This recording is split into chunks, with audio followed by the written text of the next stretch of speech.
focus today is on the role of arts, culture, creativity and the recovery curriculum in supporting the mental health and well-being of children and young people as they reconnect with learning and school. As I'd said just a moment ago, any questions that occur to you or points you want to make at any point, please put them into the chat and we'll pick them up from there and we'll address them in the reflection session and in the Q&A at the end. We'd also, excuse me, like you to be aware that we are recording this session. So, you know, if you do speak, you will be recorded.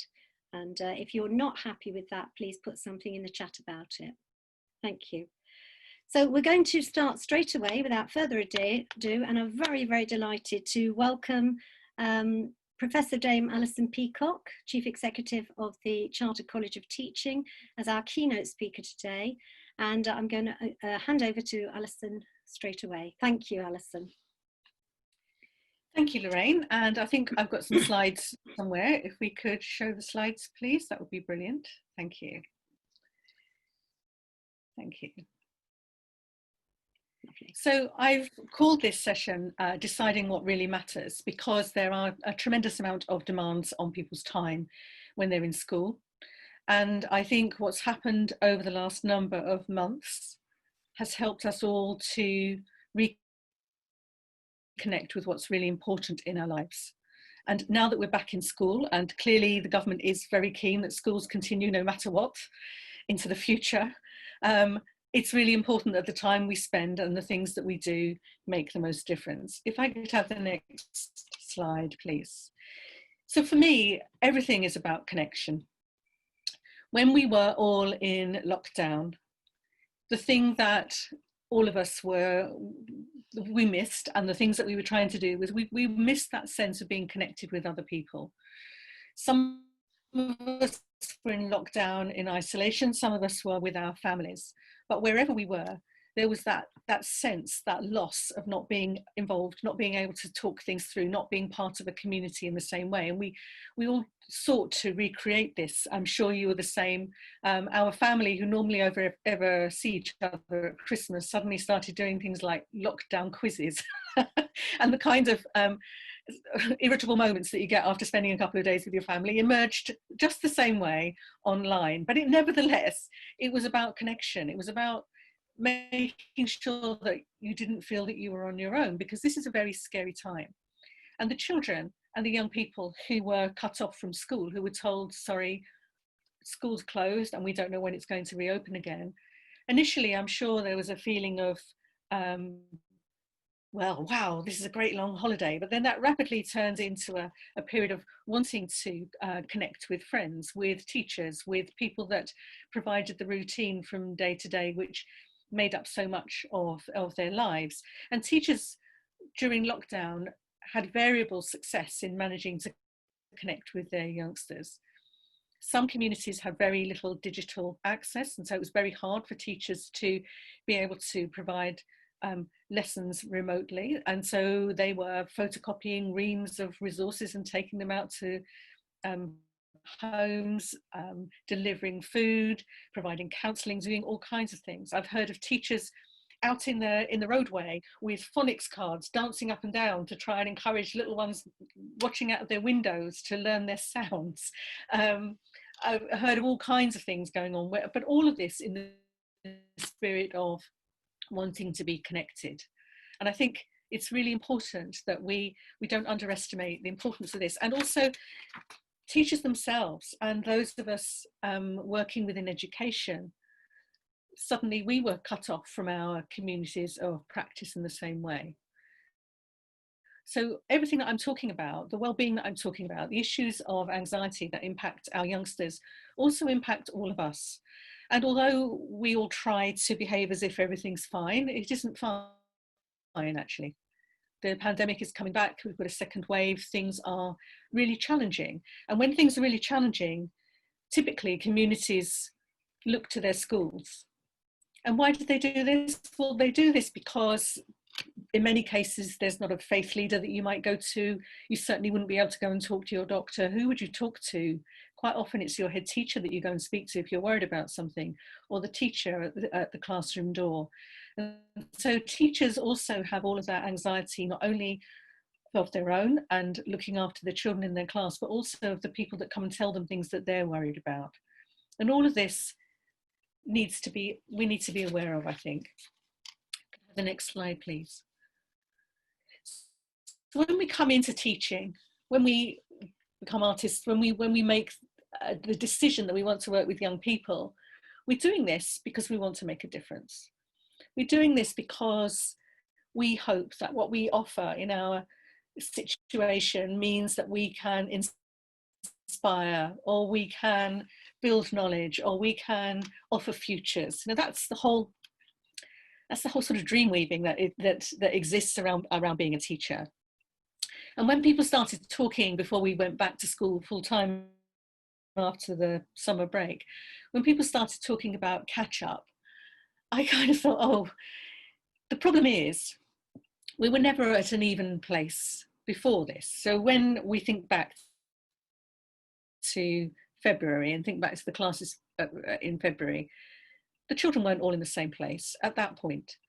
And the idea that depending on your circumstance would depend on the amount of remediation that you would need to be taught during your weekends, that you would need to be doing extra hours during the school day, felt like quite a punitive response in my mind. What we needed to do, it seems to me, is to reconnect with our communities, to rediscover the joy of learning together, rediscover the importance of being together, and continue to help to find a way through for every child. Valuing every young person as an individual and seeing that everybody will have had different experiences over this time. But you know, my experience as a teacher, and I've been a teacher all my life, all my career. I've worked in primary, I've worked in secondary, you know, I've worked with special education, I've been kind of everywhere. My experience is that during an extended holiday, children, when they come back on the first day, look as if they've forgotten everything, and then very quickly they re-assimilate and they re-remember and they knuckle down and they get on with their work. And I think that's what we've seen. As schools have come back, children have been very, very keen to get back into work mode. And so I think if we're not careful, we overstate the loss. And if we look too much at the loss, then we lose the opportunity to look at what can be gained through compassion. If I can look at the next slide, please.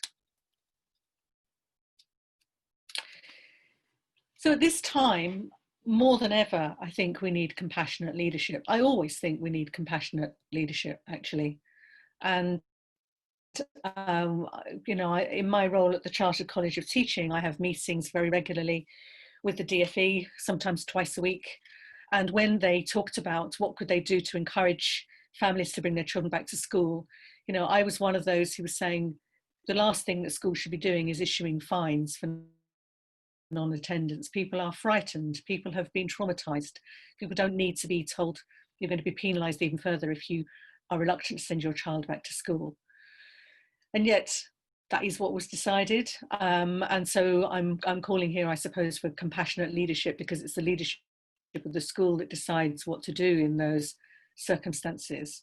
But for me, the biggest priority is about how we recreate those communities where we listen, where we understand, where everybody knows they're valued, whether they're the child or the adult, and how we enable the full curriculum to come back to life to make this work. We can go on to the next slide, please. Because there's a real imperative, isn't there, around well-being. And part of this is the well-being that ourselves as educators and as school leaders and colleagues who work with children, we need to make sure that we are in a good place in order that we can buoy everybody else up and we can help everybody else feel better. Because we do very easily take on the role of holding the anxiety of others. As I've said, people come to us, they tell us things, they can trust us, you know, and as soon as you start to offer calm leadership, which is what we have to do in schools, otherwise the whole place would turn into a riot, people assume they can trust you, and they assume that you can just take something else to be burdened with in terms of someone else's worries, and all of this takes its toll.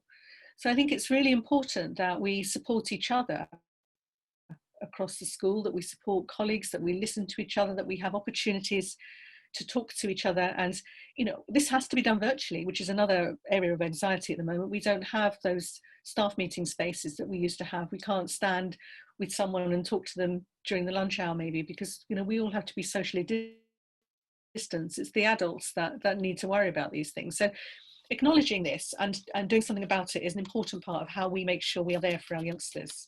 We can move on to the next slide, please.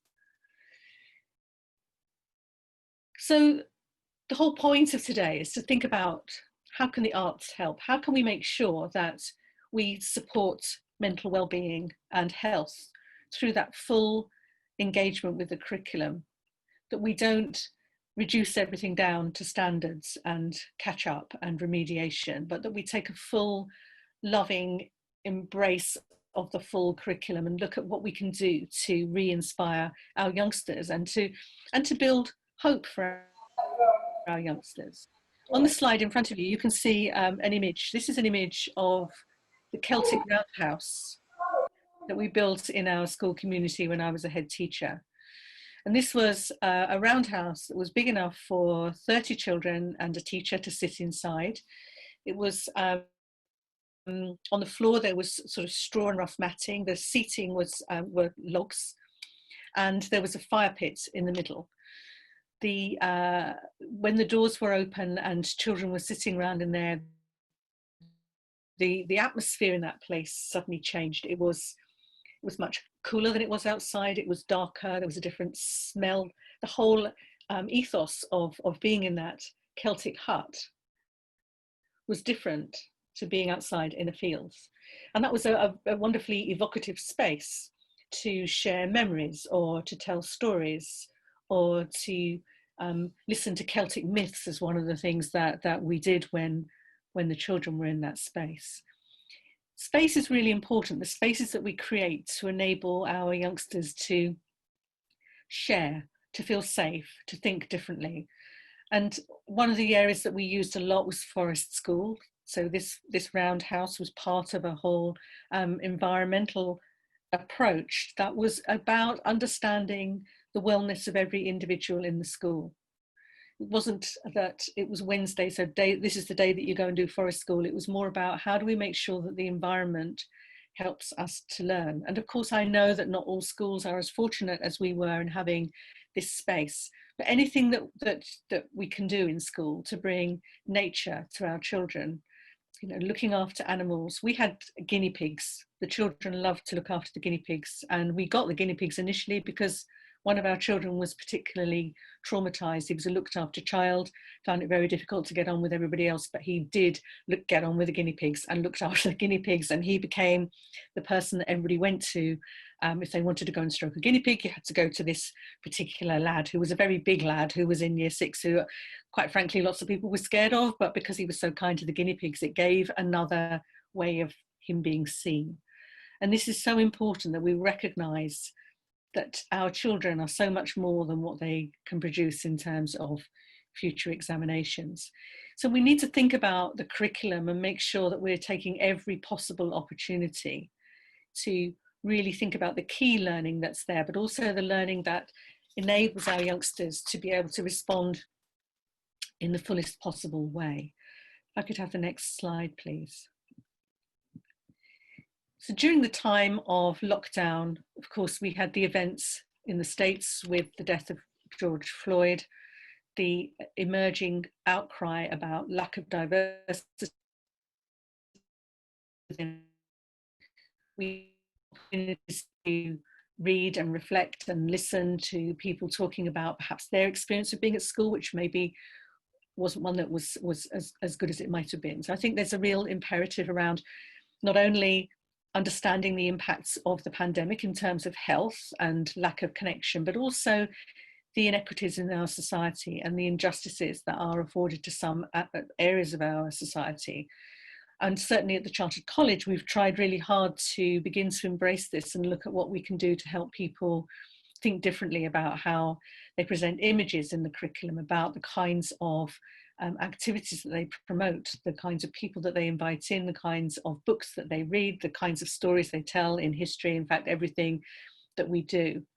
And this is all about this importance, as I say, of really appreciating the individual and listening and responding to the importance of the collective.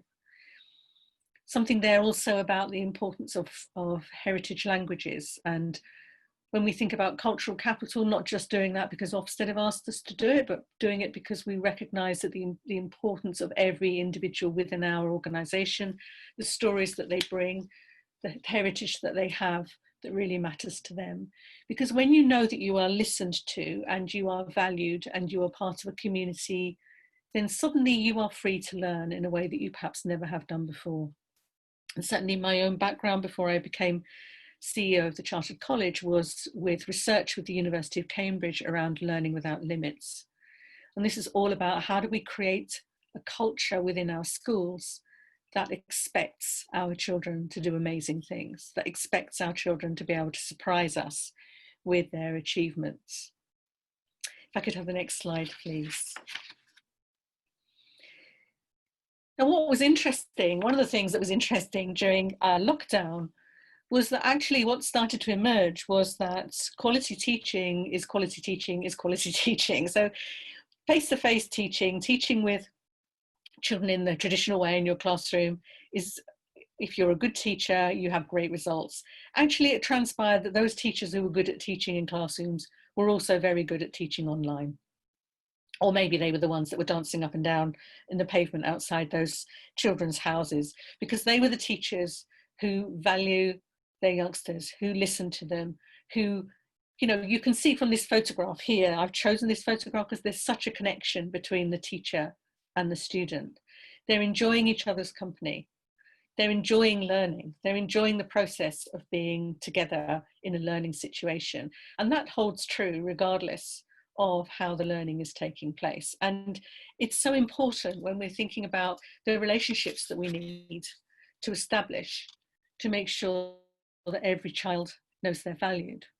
Now, when I was thinking about this presentation today, there were so many things I could think about that we did in my school that were all about connecting with the arts. And I've seen the presentations that you will see later on this afternoon from colleagues who are doing tremendous things, working with their communities. And I thought, what can I share with you as an example of why the arts matter so much and why connection matters so much? And it occurred to me to tell you the story of one of the children that we worked with. This was many years ago, and it was at a time when we were a school that was fortunate enough to be working with the Arts Council, and we had a visit from Anthony Brown, the author and illustrator. And because we knew that Anthony Brown was going to be coming to our school, we told all the children about this, and we bought loads and loads of books. We borrowed as many books as we possibly could from Anthony Brown, and all the way through the school, right the way through from nursery through to year 6, the children were reading his picture books. They were reading his stories. They were writing their own version of their stories, of his stories. They were looking at the illustrations. And by the time that Anthony Brown was due to come to the school, he had turned into this sort of superhero. So when he was due to arrive, the whole school was kind of, this is so exciting. And on this particular day, I was in my office, I remember, and there was a knock on the door, and it was Ashley. And Ashley was a little boy from year 4. And he came in and he'd got a carrier bag with him, and he looked very important. And he said to me, Mrs. Peacock, he said, so today's the day that Anthony Brown is coming, isn't it? And I said, yes. So he said, well, he said, the thing is, I am an author, and I want to arrange a time when I can sit with Anthony Brown today. Would it be possible? And my mum says, would it be possible for me to have my lunch with Anthony Brown so that I can discuss my books with him? And I was really quite taken aback, because I hadn't known that Ashley was an author, and I wasn't anticipating this. But then on the other hand, why not? So I said, well, I will ask him when he arrives, which I duly did. And when lunchtime came around, Ashley came and he sat next to Anthony Brown in one of the classrooms, and he had his sandwiches, and he brought his carrier bag, and inside his carrier bag he had a whole series of pictures and writing that he had done on the back of packing paper that had come from from his mum's factory where she worked. And these were all the stories of Mr. Wellington Boot. And he read his stories of Mr. Wellington Boot to Anthony Brown, and the author was very impressed. And at the end of the day, and it had been a very successful day, when he'd met all of our children and read stories with them, and everybody was highly delighted, he came to see me and he said, you know, Ashley really is a very talented author. You ought to get his books published. And I sort of said, oh, well, yes, well, I'm sure we can do this. He said, yes, if you do this, he said, I will come back at the end of the summer term. And we'd bought a bus which we were going to open that was on the school playground. He said, I'll come and open your bus if you get Ashley's books published. And that's exactly what we did. And I've got his book here, if you can see, just this is The Adventures of Mr. Wellington Boot, and it's stories by Ashley, mainly illustrations. So it's a picture book, really. But an absolute example of a child with a passion, a head teacher who thankfully listened to him, an artist who responded in kind and encouraged. And I think that notion of how we make sure our schools are listening schools, where we are responsive to our children, is vital, always vital, but even more vital right now. If I could have the next slide, please. So I do think there are lots of future opportunities that we need to make sure that we harness and that we remember, because we all got a glimpse of another kind of world when we were shut down. And it was a more beautiful world. And nature started taking over. You remember those news reports about goats coming into villages and all sorts. And if you're anything like me, my garden was absolutely swamped with birds. It was just wonderful.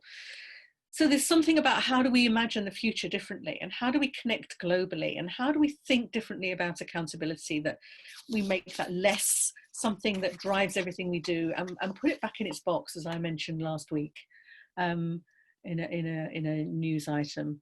How do we think differently about assessment? How do we make sure we don't have assessment that, as it currently does, fails 1/3 of youngsters at the age of 16? And how do we create a more beautiful world? If we could move to the next slide, please. So I think there's something really important about how we learn together and how we tell each other stories and we publish what we're learning from researchers, but how we gather a community, a real professional sense of us being in charge rather than being told what to do the whole time. Because actually that's what happened during the pandemic. The school leaders got together and made the change happen that needed to be there. Next slide, please. And we do need to rethink the accountability. We do need to make sure that we are no longer crowded in what we want to do by all of the imperatives around proving that we're doing it well, and actually have the courage to do what's right for our children. Next slide, please. So I told you that I was going to mention the bus. This is the bus, and this is an example of something that I think is all about the art of the possible, and I choose to use it really as a symbol for what we need to do as a profession, what the teaching profession needs to do next. We don't all need to go and buy buses, but what we do need to do, I think, is to embrace a much broader vision of what schools are for, what education is for. And the reason that we bought this bus was because we had an inspection. The inspection went very well. The inspector said you could do more with your library, and we hadn't got enough money to extend our school. And so we started to have these conversations about, hey, what else could we do? And then someone says, well, we could buy a bus, you know, we could make that a library. We could put that on the playground. And this is what we did. So we bought the bus, we bought it on eBay, it was delivered, it all needed to be painted, so the livery needed to be designed. This was a competition with the children.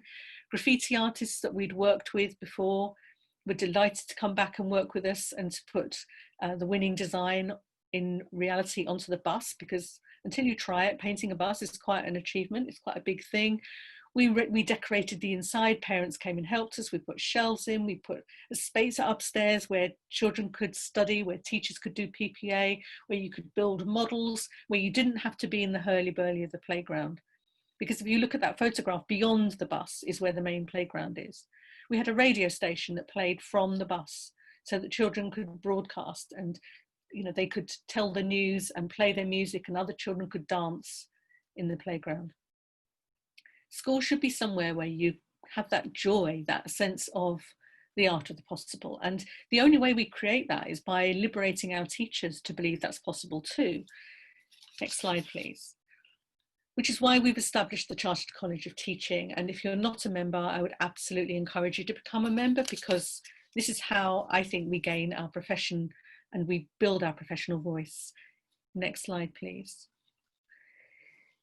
So to finish, I think it's really important that we remember that within our schools, we are the ones who make the weather. We are the ones who make all the difference. If we are calm and happy and pleased to see the children, they know that. If on the other hand, we're worried and we're tense and we feel anxious, they know that too. And I've just got a quote to read to you from a teacher. This comes from Tim Brighouse. And it's a quote that he has often shared, so forgive me if you've heard it before, but here we go. I have come to the frightening conclusion. I am the decisive element in the classroom. It is my personal approach that creates the climate.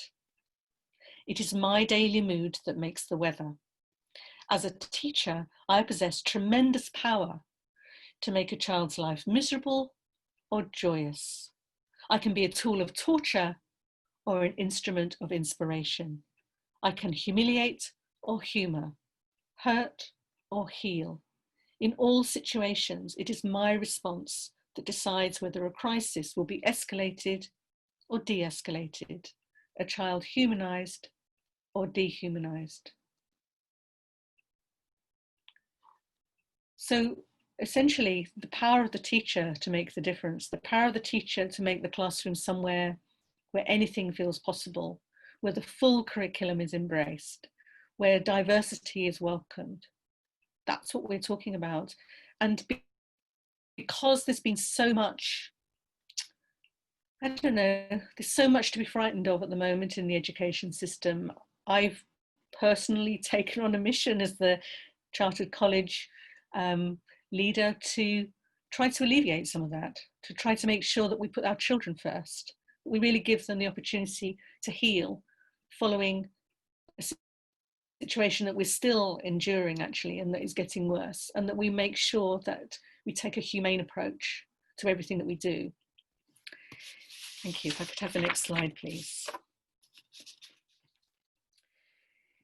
So before I move on to this reflection piece, which I'll lead us through for the next few minutes, I'd really like you to think about whether or not you have a question that you can put in the chat. If there's something that you would like to ask about some of the provocations, some of the things that I've said, and we'll have an opportunity to talk about that. And then we will go into a reflection where we think about these questions that you have in front of you now. But before we do that, are there any questions that anybody would like to ask? Thank you very much.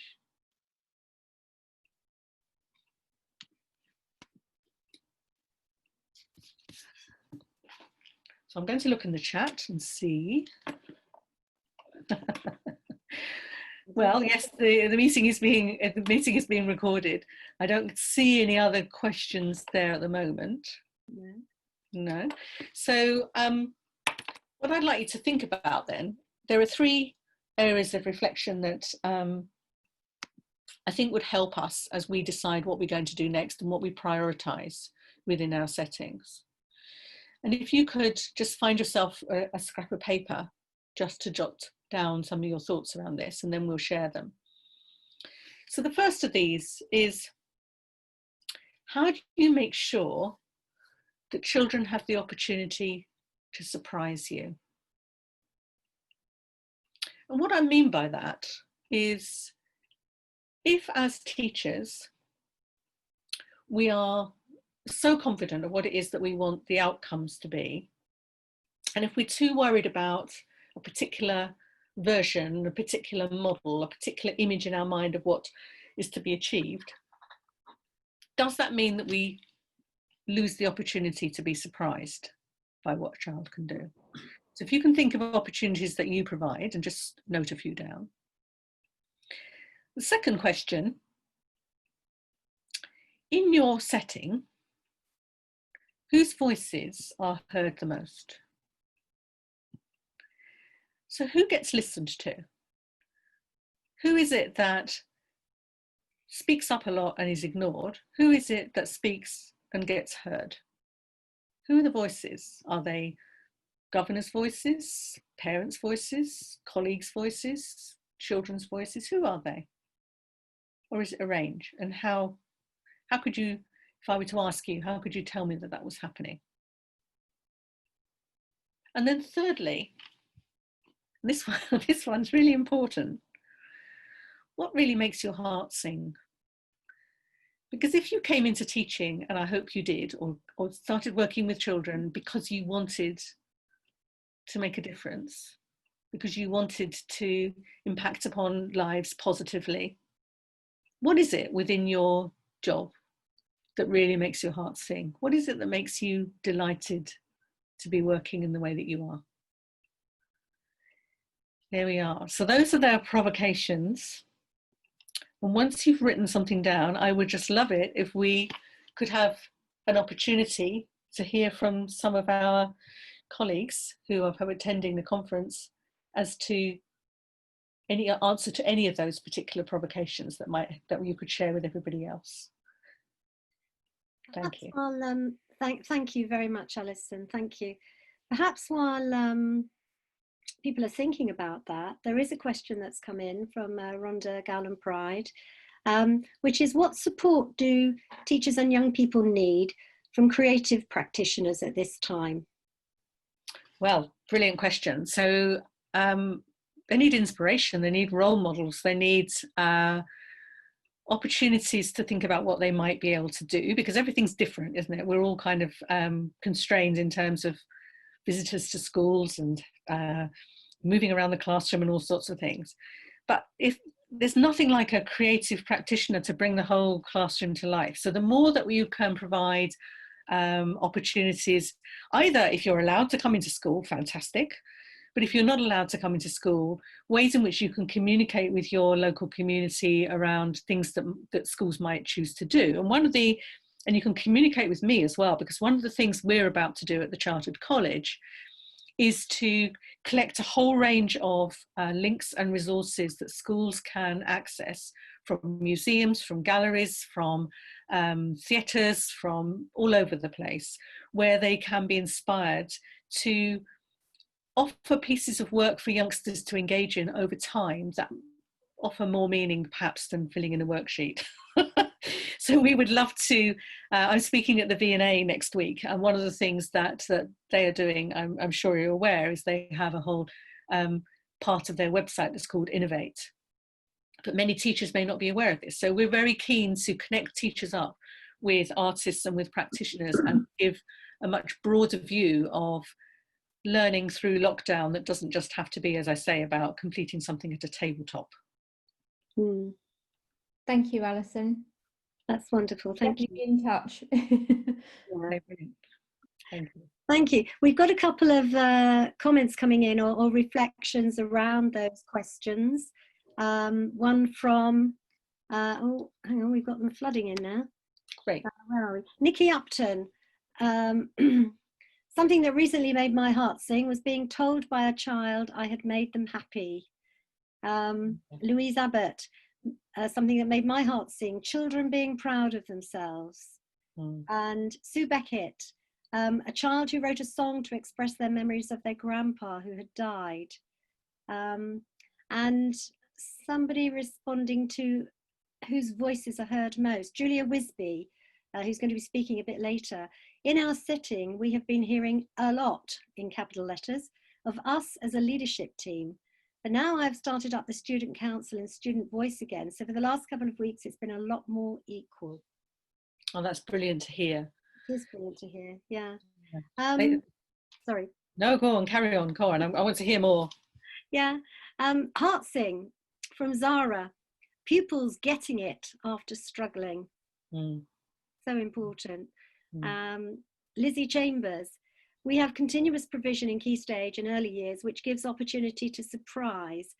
But I can not be as confident in Key Stage 2, pupils continuing to have more open opportunities, as teachers feel they have to meet curriculum objectives and coverage, and so have a clear intended outcome for all plans and lessons. So this is the challenge. This is the challenge that we're up against, because I'm not suggesting that we shouldn't have clear ideas about what we want to set out to teach, but we do also need to give space. If I can just share another story, this time a personal story about my daughter. So when she was 7, she had a cat, and me being a teacher mother, I decided we would allow this cat to have kittens. You know, I've never seen a cat giving birth before. This is going to be a life-giving experience. So the cat would be allowed to have kittens. And Julie, Isabel, got pregnant, and then she very obligingly decided she wanted to give birth underneath Catherine's bed one evening. And so Catherine and I were there, and we got this torch, and we were watching under the bed, and these tiny, weeny little kittens were born, and it was just an amazing experience. And Catherine went to bed that night really, really excited. And she was saying to me before she went to sleep, I can't wait to tell my teacher tomorrow. I can't wait to tell my teacher. And you can tell what's going to happen, can't you? So we went to school the next day. And when I picked her up at the end of the day, I said, what did your teacher say about your kittens? And she said, there wasn't time. Oh. So even if you've got a beautifully planned day, there must always be time. There must always be time. Yeah, that's a lovely story. Thank you. We've got some more sharings here. Elle Beer. In our setting, we've been making a big point of getting our pupil voices heard. Yeah, that's really interesting, because it is something you actually need to have to address, have to make it happen. It doesn't necessarily automatically happen. Yeah. And of course, hearing the voices is only the first part. Yeah. Because then the next thing is what you do in response to that. Now, I'm not suggesting if children all gather together and say, what we really need is a chocolate fountain, that you all have to say, oh, that has to be the solution. But it is about showing that not only do you value what they say, but that you also will do something as a result of that. Act upon it. Yeah, really acting on it is really important. Yes. There's one here from Rachel Malone. How do you make sure children have the opportunity to surprise you? Being open to have the opportunity to surprise you, being open to conversations that take you away from your lesson plan objectives. Interesting. So we all know children who will do anything they can to distract from the core purpose in hand. That's not what I'm saying. What I'm suggesting is that we provide enough open-ended opportunities within the activities that we provide that give children the chance to do something they may never have done before. So it's about giving choice, but it's also about offering enough challenge so that children can really show you something that perhaps you had underestimated about them. So making sure that you've got as many open-ended tasks as you can provide. It doesn't always have to be the case that you have to be in control of everything, you know.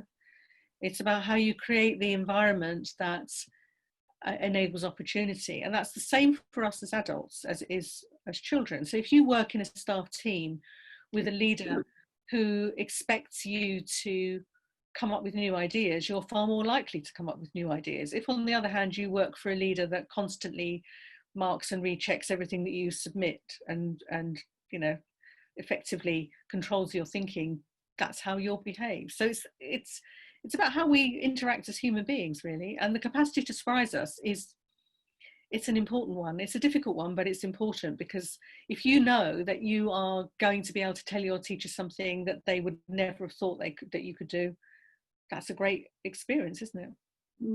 It ought to be there. Yeah. We've got some more heart sings here from Mehmet Aaron. Students showing compassion and reflecting their excitement to me. Wonderful. And Louise Abbott, opportunities for surprising. I'm not rigid in my planning expectations requirements and allow children to use their own ideas.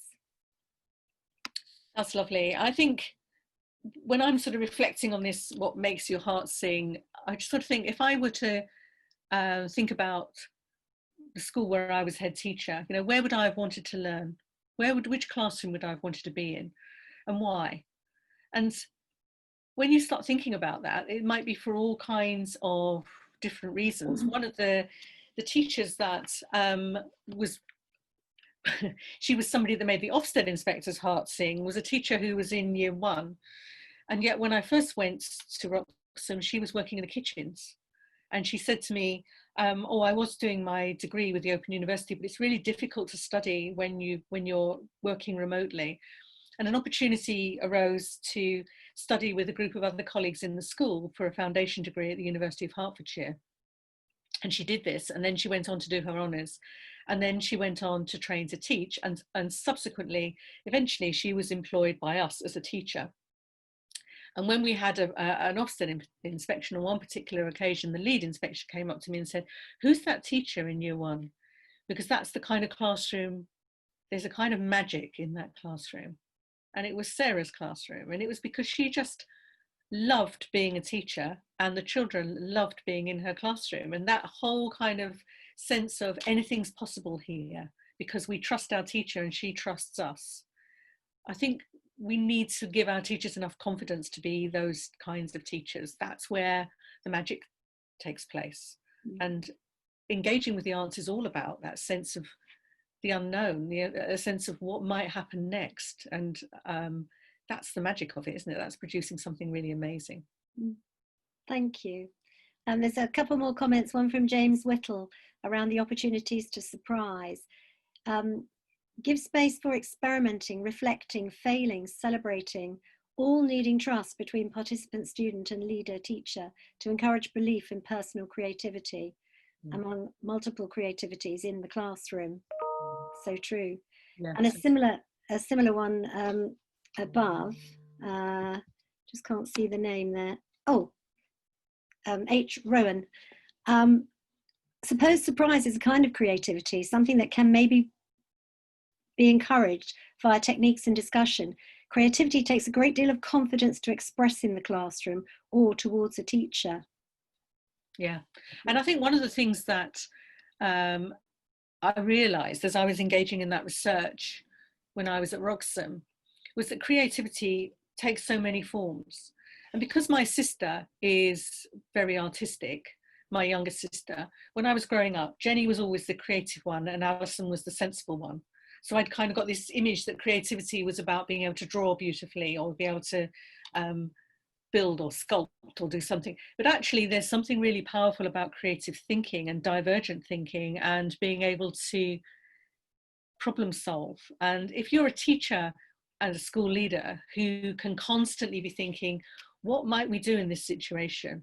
You know, there's no rule book that says if you've got looked after lad in year 6 who's finding it very difficult to connect with anybody and is quite often quite violent, buy them a couple of guinea pigs to look after. But it was a way to give him something to care for, and in his circumstance at that particular time, that was something that worked really well. It might not work very well ever again with another youngster, but it's that leadership, that creativity that enables the problem solving to be so open to ideas. And I think that's what's really important. It's when we stop thinking and when we believe there's a right way all the time that we get into trouble. It feels to me that's when everything gets stuck.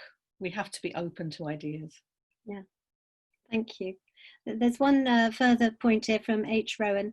I often work with very anxious students and their own internal voices are heard far and above everything else. That's very important, that internal voice. Yes, and of course that internal voice can be a very damaging voice, because, you know, we all have this, don't we, where there's that voice that says you can't do this, you're not good enough, and if that becomes too dominant, it takes over.